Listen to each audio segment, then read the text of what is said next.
علی گھر قسط نمبر 6۔ جبار کو بھی اس بات کا شدید شوق لگا۔ ابھی 3 دن پہلے تک تو وہ بالکل ٹھیک تھے، اچانک ایسا کیا ہو گیا ان کے ساتھ؟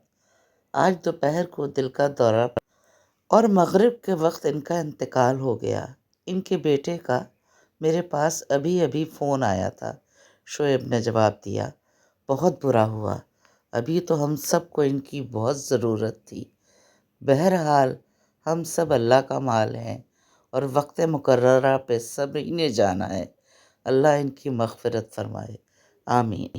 دونوں نے ہم زبان ہو کر کہا، کل صبح ان کی تدفین ہے، اگر آپ نے چلنا ہو تو میرے ساتھ ہی چلیے گا۔ شعیب نے پوچھا تو جبار نے کہا، جی بالکل چلوں گا، وہ ہمارے محسن ہیں۔ ان بزرگ کے جنازے میں شہر بھر کے جانے مانے لوگ موجود تھے۔ جبار کے دماغ میں بس ایک ہی بات کھٹک رہی تھی کہ دینا کا علاج نامکمل رہ گیا، کاش کہ وہ یہ کام مکمل کر جاتے، لیکن اللہ کی مرضی کے آگے ہم سب بے بس ہیں۔ بس یہی سوچ کر جبار نے خود کو تسلی دی۔ جب صفیہ کو بھی ان کے انتقال کا معلوم ہوا تو اس کو بھی دکھ تو ہوا ہی، لیکن اس بات کا بھی شدید صدمہ تھا کہ دینا کا علاج ابھی مکمل نہیں ہوا تھا۔ جبار کا نیا گھر پچھلے 6 ماہ سے تیار تھا، لیکن صرف دینا کے علاج کی وجہ سے شفٹ نہیں ہوئے تھے، سو اب ان لوگوں نے نئے گھر میں جانے کی تیاری شروع کر دی۔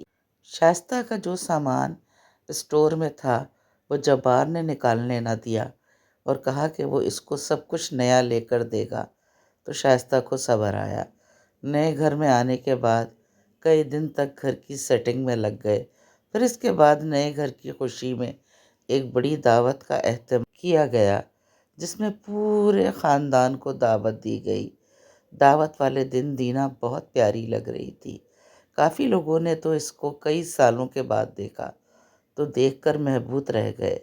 سروکت، سرخ و سفید رنگت، جھیل جیسی گہری نیلی آنکھیں، کمر سے نیچے لٹکتے سنہرے، اور سب سے بڑھ کر اس کا دھیما لہجہ، ہر کوئی اس کا دیوانہ ہو چلا تھا۔ تقریب کے بعد سے ہی اس کے خاندان بھر سے رشتے آنے لگے، لیکن جبار نے سب کو منع کر دیا کہ بچی ابھی پڑھ رہی ہے۔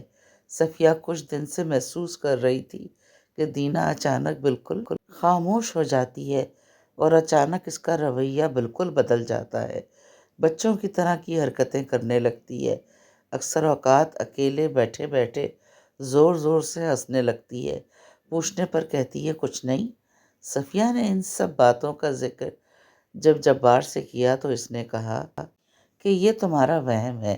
اب صفیہ نے ضد پکڑ لی تھی کہ دینا کی شادی کر دیں، لیکن جبار اس بات کے لیے بالکل تیار نہ تھا۔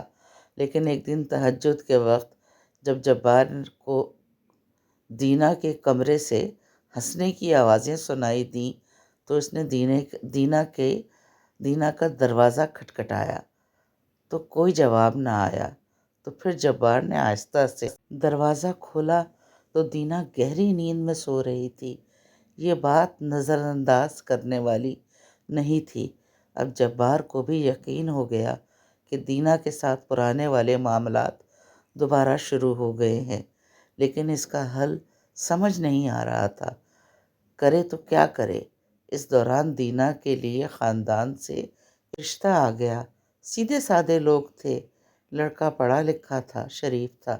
جبار نے سوچنے کے لیے وقت مانگا، گو کہ دینا کی بہت اچھی جگہ شادی ہو سکتی تھی، لیکن دینا کے ساتھ جو معاملات تھے وہ ایسے تھے کہ جبار کسی انجان جگہ پر دینا کا رشتہ کرتے ہوئے ڈر رہا تھا۔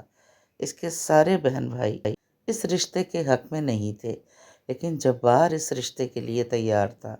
شادی کی تیاریاں شروع کر دی گئیں اور دینا کی شادی بڑی دھوم دھام سے باسط سے کر دی گئی۔